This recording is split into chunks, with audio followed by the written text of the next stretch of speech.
O Livro dos Espíritos. Relações de simpatia e de antipatia entre os espíritos.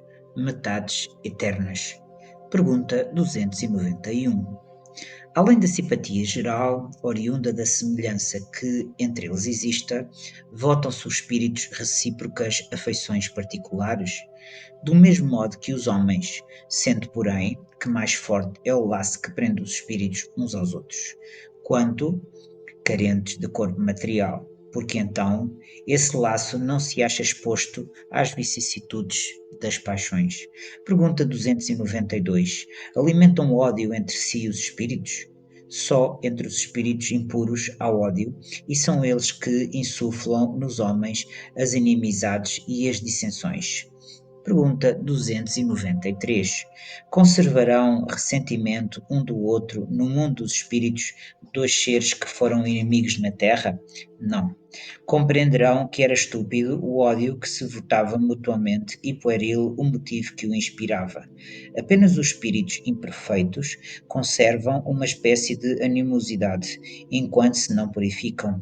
Se foi unicamente um interesse material o que os inimizou, nisso não pensarão mais, por pouco desmaterializados que estejam.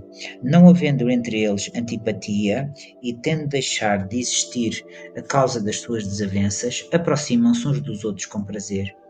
Sucede como entre dois colegiais que, chegando à idade da ponderação, reconhecem a puerilidade das suas dissensões infantis e deixam de se mal querer.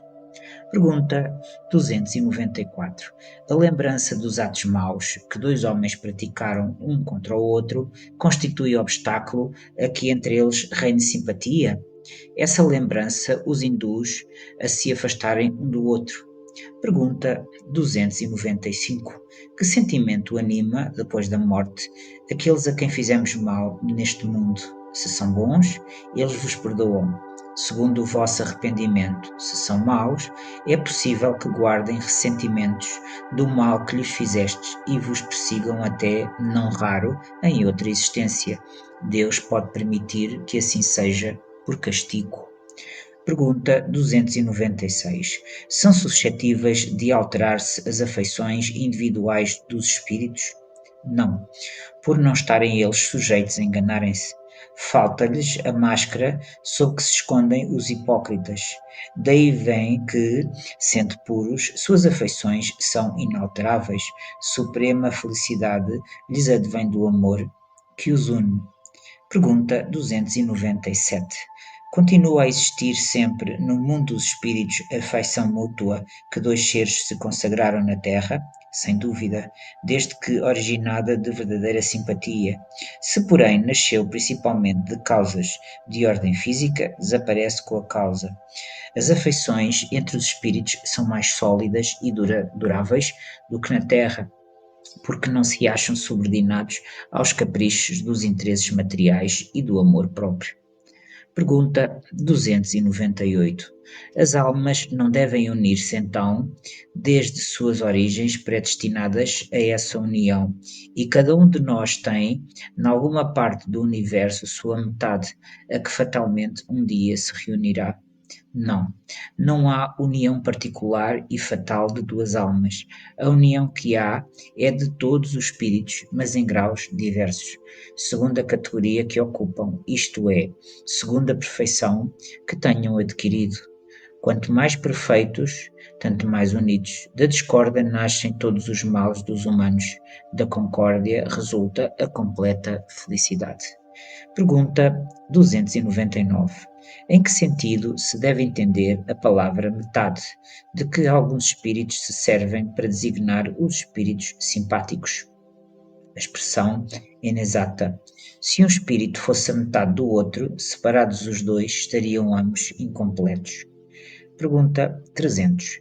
Se dois espíritos perfeitamente simpáticos se reunirem, estarão unidos para todo o sempre ou poderão separar-se e unir-se a outros espíritos?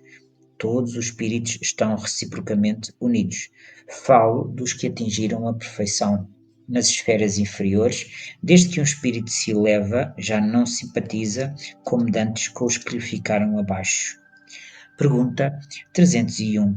Dos espíritos simpáticos são complemento um do outro ou a simpatia entre eles existente é resultado de identidade perfeita? A simpatia que atrai um espírito para o outro resulta da perfeita concordância dos seus pendores e instintos. Se um tivesse que completar o outro, perderia a sua individualidade.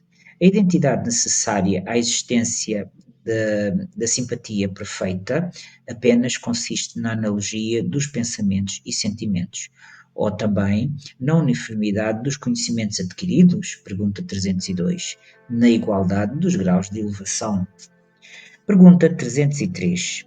Podem tornar-se de futuro simpáticos espíritos que presentemente não o são? Todos o serão.